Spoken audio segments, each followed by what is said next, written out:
Today I'm going to talk about ice cream and reveal the 4 types of ice cream that you should definitely avoid eating if you want to optimize your health. Sugar-free ice cream, dairy-free ice cream, and ice creams made with artificial coloring and artificial flavoring. Go ahead. I dare you to find ice creams that don't fall into one of those categories. And if you do find it, well, that's a starting point because everyone loves ice cream and it's been around a long time. In fact, what we call ice cream today had its roots in Europe, had its roots in France, England, Italy, and the dates back to about 1600s when people figured out that you could add salt to ice in order to make frozen desserts. Now, if you go even further back in history, back to the Persians, back to the Greeks, yeah, there were also frozen ice creams, frozen desserts back then as well. Not much less known about those, but what we call ice cream today really is sort of a product from the 1600s.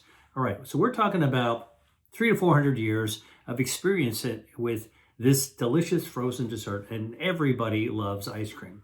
Now, I'm not going to give you permission to eat ice cream as a health food, but I'm going to tell you some scientific facts about ice cream that actually might surprise you and might allow you to treat yourself once in a while because, well, maybe you deserve it. Okay, so here is the surprise. In fact, I always thought ice cream is not going to be a healthy dessert for you. Why? Well, because it's made with dairy, which has a lot of saturated fat. It's got added sugar to it.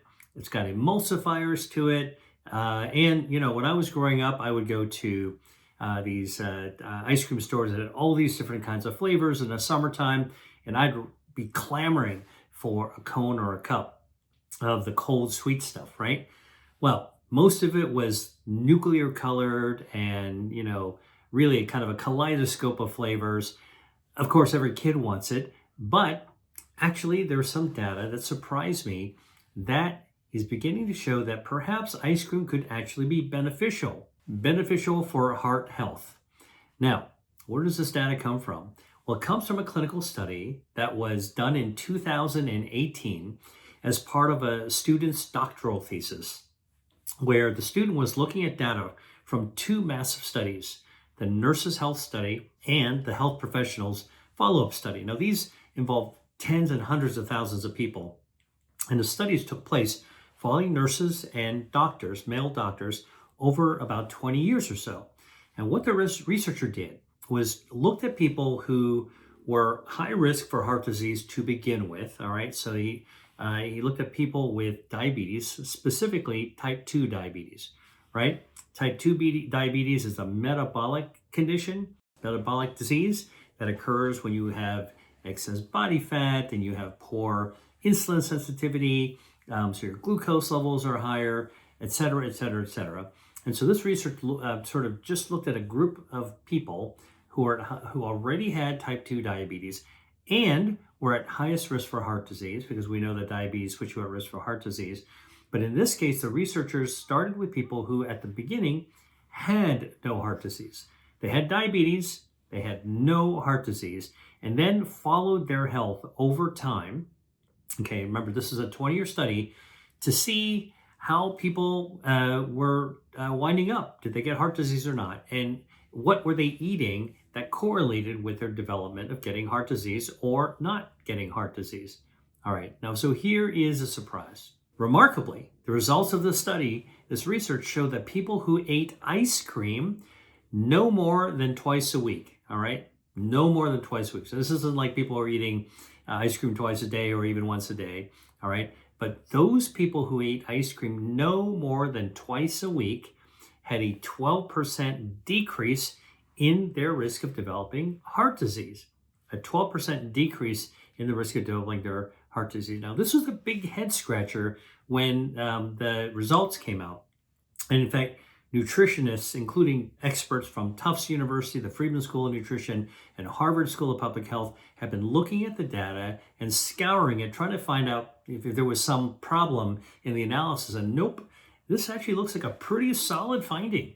So, head scratcher though, and this is what happens in medical research. Sometimes we come up with a result that we really can't explain.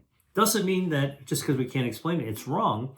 but it means that we need to actually study it further, and we need to be as smart as possible to figure out how it could be. Now, this mystery about how ice cream, no more than twice a week, could be beneficial for heart health, meaning reducing the risk of developing heart disease compared to people who ate ice cream more than twice a week, or people who actually comes down to a bunch of different hypotheses. I'll tell you what my thinking is, if I had to explain it as a researcher, as somebody who studies food as medicine, is that ice cream is cold, right? So when you eat ice cream, you're having some of this cold stuff go down your stomach, all right? And the cold temperatures of the ice cream could activate receptors inside your stomach. These are like temperature gauges, all right, like thermostats in your stomach, and they sense temperature. If you drink cold water, you'll turn on these little sensors. And you have ice cream. Well, I figure that could also turn on these receptors. And when these cold receptors are turned on, the consequence is it tells your body, ooh, something really cold is happening deep inside our body. We better turn on the turbojets to warm up the system, warm up the body, all right? And so this process of turbojetting to warm up the body is called thermogenesis. Thermo, heat, genesis, generating heat, all right? And all of a sudden your body generates heat. And in order to generate heat, the body has to burn down fuel. You need fuel to burn it down, body fat, to create heat to burn down body fat. And so it'd be like just if you were cooking and you had a gas range in your house, if you wanted to actually turn on the range top, what do? You turn on the knob, it goes click, click, click, whoosh, right? And when that stovetop goes whoosh, that would be like thermogenesis inside your body. It's got to draw down a fuel. It might come from the gas line to a tank by the side of your house or from the town, for example. In your body, in order to, when you feel something really cold in your stomach, activates those temperature sensors, all right? It sends a signal, time to click, click, click, whoosh. And the fuel it's got to draw from comes from harmful extra body fat, all right? So my hypothesis as a scientist, and I'm just speaking candidly with you sort of as an idea, because a lot of other really smart people have been head scratching trying to figure out how could ice cream possibly benefit heart health. My idea is that the cold temperature fires up your thermostat.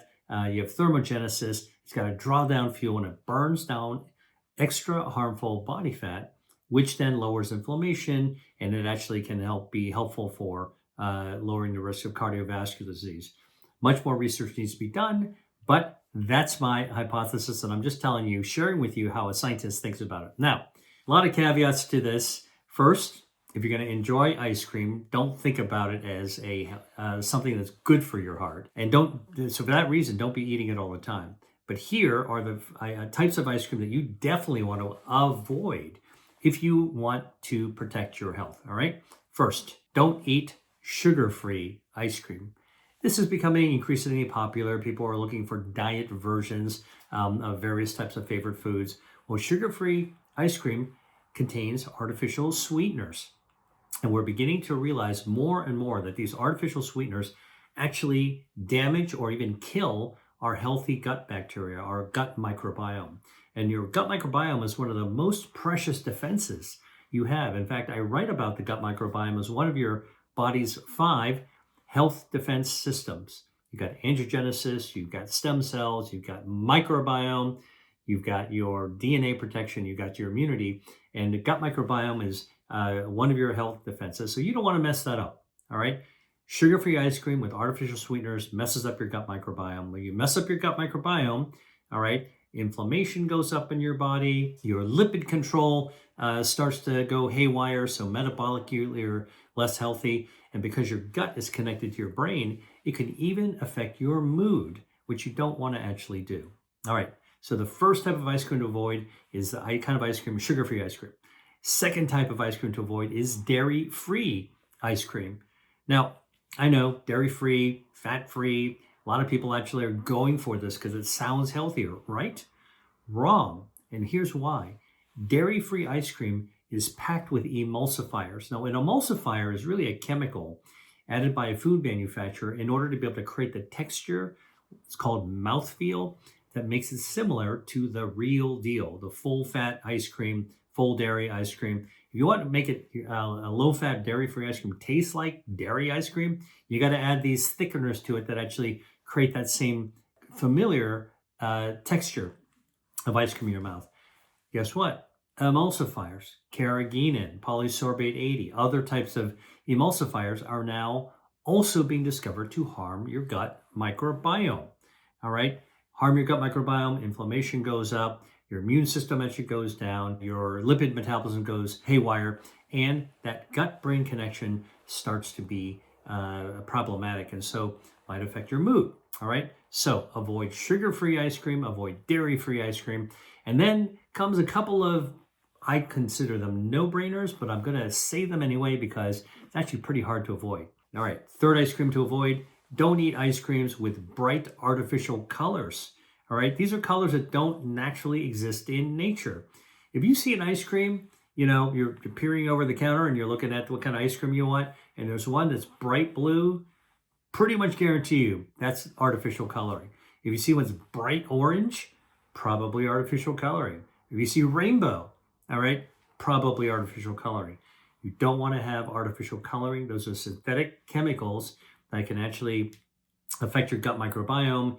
They can actually put a burden on cause oxidative stress in your body as well.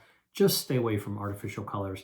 If it looks really attractive, if it looks like it came out of one of these bright magic markers and it's ice cream, as visually appealing as it might be, and believe me, when I was a kid, I loved that bright colored stuff.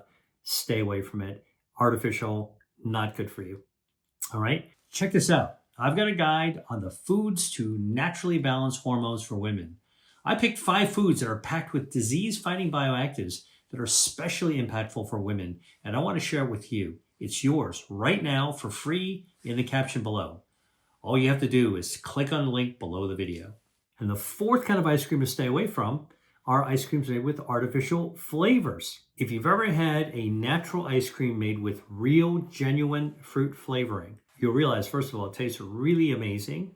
All right, if they use really ripe fruit and make it the right way.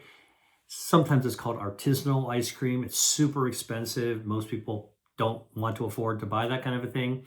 But that's going to be a little bit healthier than the one that actually tastes like ultra watermelon, ultra pineapple. These flavors that like make your mouth explode with delight because it tastes so much like the fruit. Grape, look, it takes a lot of super intense grapes in order to be able to create that, Concord grape jelly-like flavor. That's going to be artificial.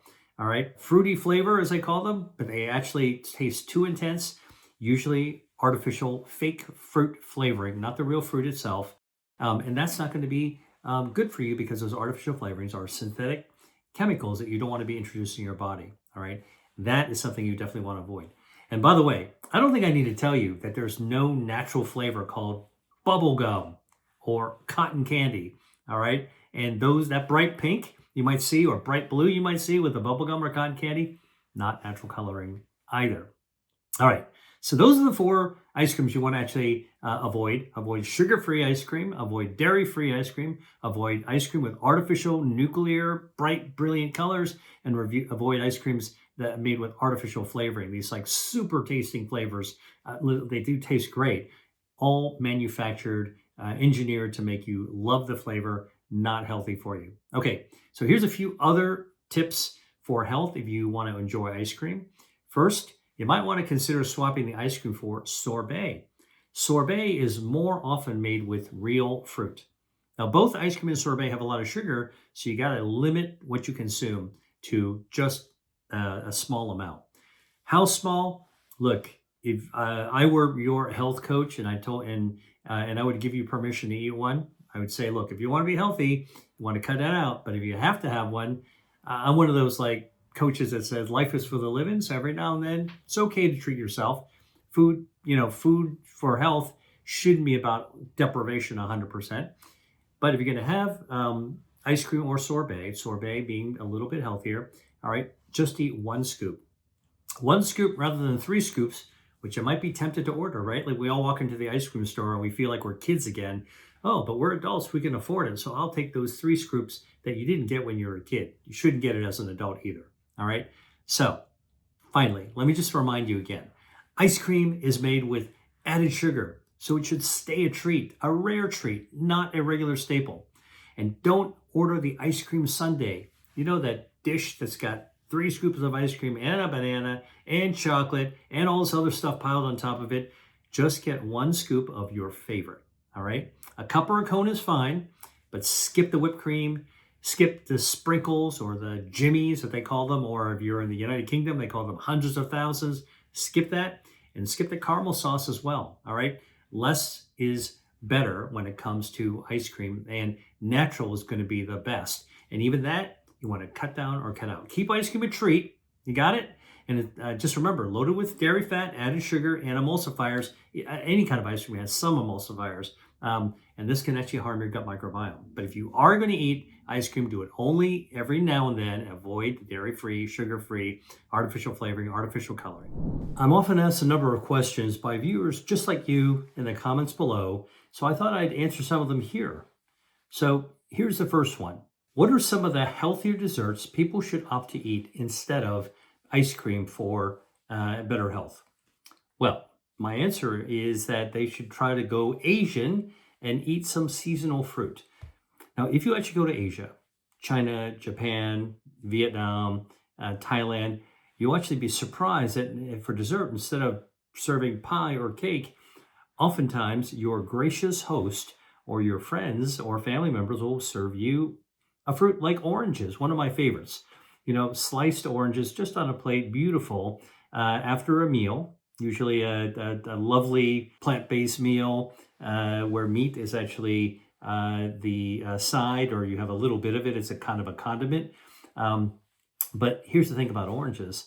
The citric acid, you know, the tanginess of oranges actually cuts the grease or oil from any meal, and it leaves your mouth with a nice fresh taste. So this is actually one of the secret sauces of a kind of an Asian fruit dessert.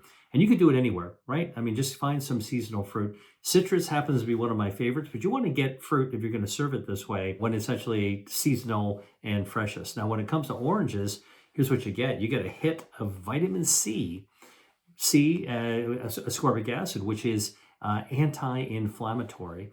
So again, instead of, even though you get the sweet, sort of the sweet tooth satisfied, you also get the nutrient-dense benefits of a fruit. And for oranges, that also includes narogenin. It's a bioactive that improves your circulation, also anti-inflammatory. And narogenin also helps to fight harmful body fat. So it's good for your metabolism as well. So instead of a piece of cake or a piece of or a slice of pie, you wind up having oranges. It's a little sweet, but it's got a lot of other anti-inflammatory, blood vessel improving, and metabolism improving, fat burning benefits as well. Now, orange slices also have dietary fiber, and dietary fiber is good for our gut microbiome. Gut microbiome, the 39 trillion healthy bacteria that live in our gut. You know, we don't feel them when they're doing really well and are healthy, but they need to be fed. So one of the things that we do is eat prebiotics, and these are polyphenols in our foods, and dietary fiber. Our gut bacteria loves to eat dietary fiber. The more dietary fiber we eat, the happier the gut bacteria are, and they pay us back by producing these metabolites. And these metabolites are, we have their names. We know they're short-chain fatty acids, propionate, acetate, butyrate. You don't have to remember all these details. All you know is that when you actually have an orange, you get all these polyphenols, you get dietary fiber, and the dietary fiber, it means good gut health. Now, good gut health also means good brain health. And so now you get another benefit for having oranges, for example, for dessert. All right. Now, another choice for a summer fruit could be watermelon in the summer. You know, slices of watermelon on a plate, also commonly seen in some cultures. You know, I've been in, had a watermelon as a dessert in places like Italy, hot weather places, or in Asia. Now, what's good about watermelon is that, first of all, it's not heavy, it's light, mostly liquid. All right, good for hydration. The original watermelons, by the way, came from Africa, and they weren't red, they were white, and they weren't sweet. They were really used for hydration, but over the years, they were bred to be red and sweet. And what the redness in watermelons that we see today actually is due to lycopene. Lycopene is a bioactive, it's a carotenoid. And guess what? Lycopene has antioxidant benefits.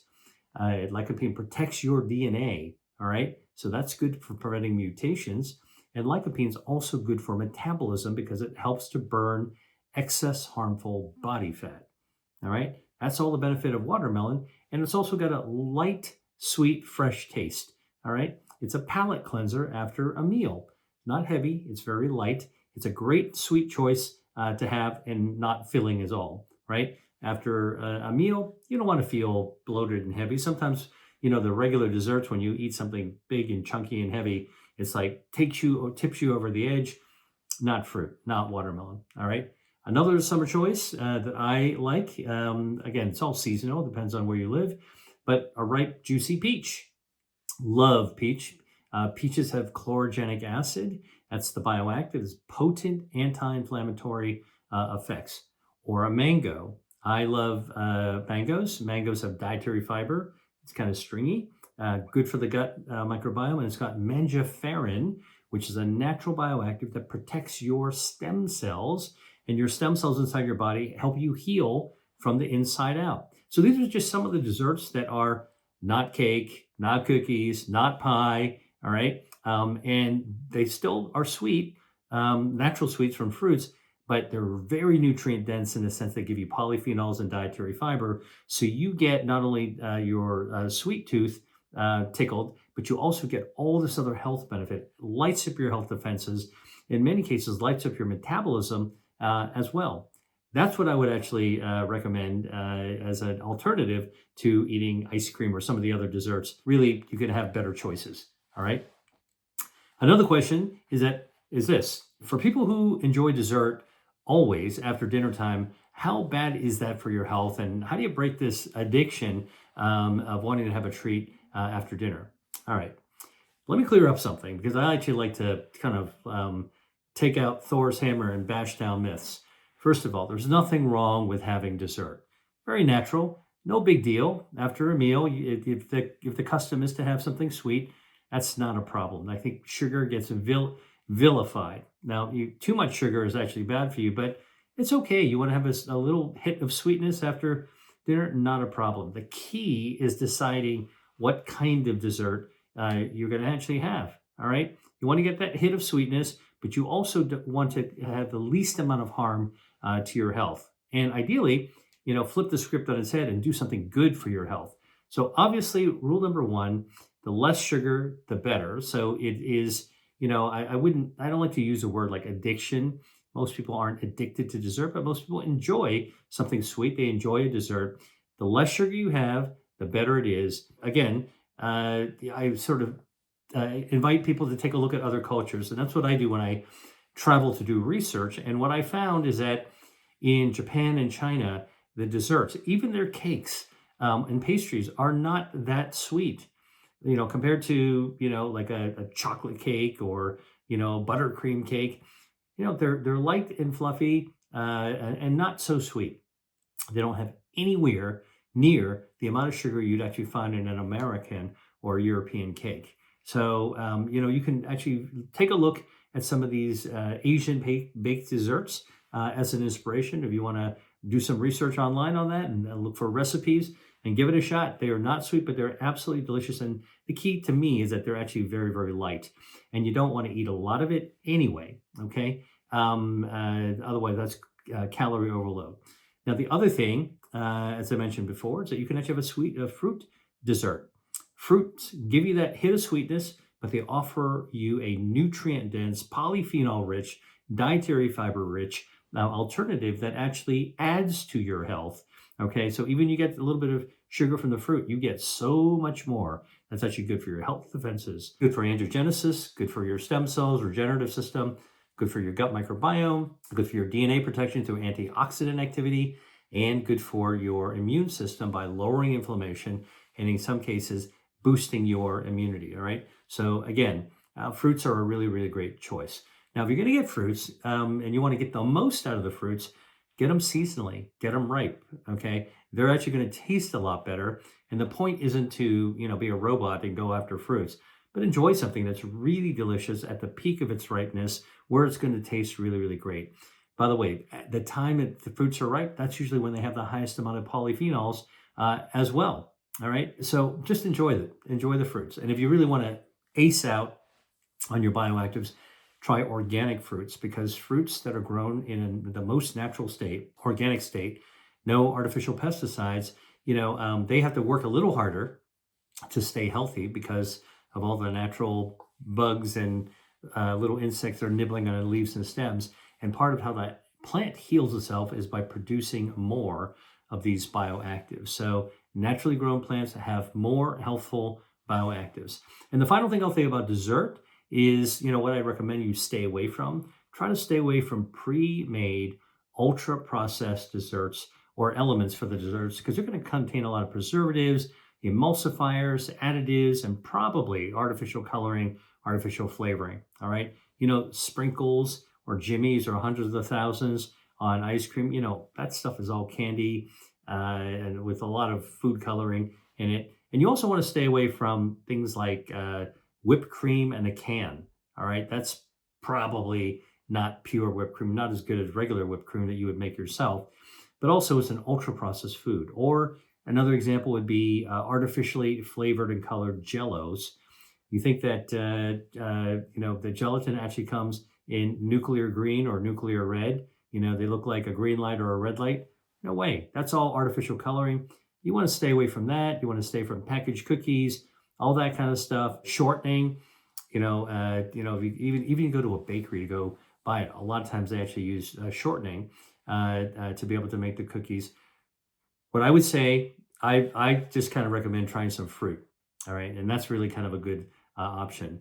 Oranges, mangoes, pineapple, and you cut them up small. If you want to give people some toothpicks to pick at, that's a great way to actually have a dessert.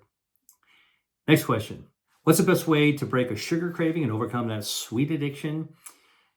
Like I said, it's natural to like sugar, and our brains are wired for it. But our brains are also can also make us crave things to an unhealthy degree. So you want to actually break unhealthy sugar cravings. All right. So here's just a couple of tips that are things to try that might be helpful for you. Number one, if you want to chew some gum, all right, it's been shown that chewing gum actually distracts your brain and kind of veers your attention away from wanting to crave sweets. But if you're going to chew gum, make sure it's not sugar-free gum. I remember when sugar-free gum first came out, it became very, very popular, the healthy gum, right? Actually, it's not that healthy. And the reason is it's now been discovered that artificial sweeteners can damage your gut microbiome, the healthy bacteria in your gut.